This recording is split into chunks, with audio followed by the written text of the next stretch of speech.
J'ai voulu tester le freestyle en calisthénie et vous allez voir, ça s'est vraiment pas du tout passé comme prévu.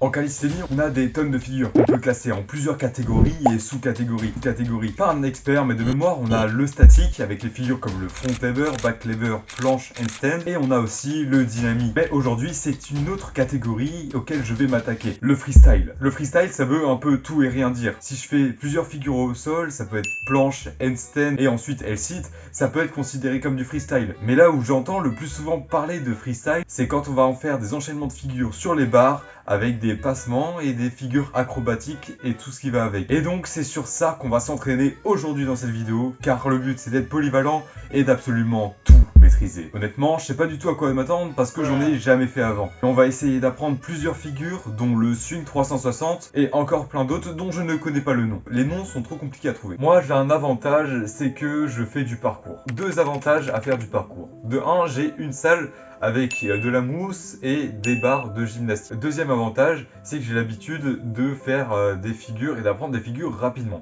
Je sais pas trop ce que ça va donner, je sais pas trop si ça va jouer énormément sur le freestyle, mais en tout cas j'espère que ça m'apportera du plus. On passe direct au premier entraînement. Premier entraînement, ça va être principalement la découverte du freestyle, donc rien de trop concret. J'ai juste suivi quelques tutos pour atteindre le 360.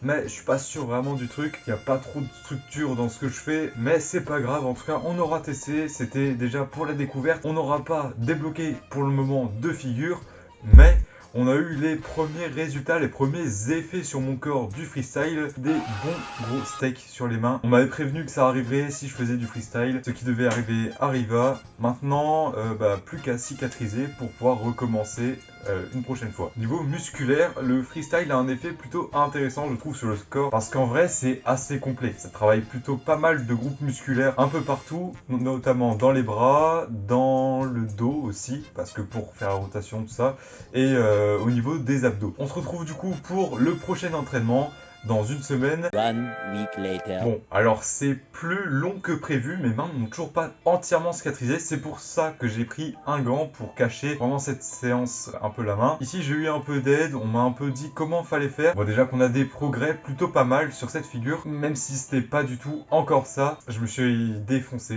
l'autre main. Bon, je sens que ça va être long. Si vous voulez, pour apprendre le swing 360, il faut faire plusieurs choses. Déjà, il faut avoir un bon balancier. De ce que j'ai compris, il faut pousser la barre quand tu es au-dessus, donc quand tu vas te jeter, et il faut faire un mouvement en arc de cercle avec tes jambes pour avoir un maximum d'élan. Bon, moi je vous l'accorde, le mouvement avec les jambes, j'ai un peu de mal, mais en réalité, c'est pas ce qu'il y a non plus de plus important, on peut y arriver sans, même si bien évidemment c'est plus facile avec. J'ai continué ces types d'entraînement plusieurs fois encore, sans succès, même si presque, regardez un moment ce que j'ai réussi à faire. Voilà, bon, niveau swing 360, je pense qu'on va pas pouvoir le débloquer dans cette vidéo. Ça fait un mois que je le travaille, ça fait un mois que j'ai des mains explosées à chaque fois que je reviens. On a deux autres trucs que je voulais apprendre, mais c'est quand tu passes tes jambes au-dessus de la barre et quand tu t'assis sur la barre. Pour l'un, c'est plutôt facile puisque vu que je fais du parcours, j'ai plutôt l'habitude. Donc voilà ce que ça donne, c'est plutôt carré je pense. Et la première fois que je le fais, c'était pas super compliqué. Et pour l'autre, je me suis entraîné, mais malheureusement, comme le swing 360, c'est très compliqué de l'obtenir et ça prend beaucoup plus de temps que prévu. En réalité, le freestyle, c'est super complet déjà pour le corps, mais aussi pour l'agilité. Mais en vrai, vraiment, ça détruit. Ça te détruit déjà au niveau des mains. Je n'ai même pas totalement cicatrisé, regardez, encore, j'ai ça encore sur les mains. C'est aussi très dur. Je sais pas si c'est parce que je m'entraîne de la mauvaise manière, mais en tout cas, c'est extrêmement dur de débloquer les figures. Donc voilà, petit résumé de cette petite vidéo sur le freestyle. Le freestyle, c'est dur. Je vais sûrement continuer. Si j'y arrive, ces figures-là, je vous posterai en short. C'est pour ça que je vous conseille de vous abonner.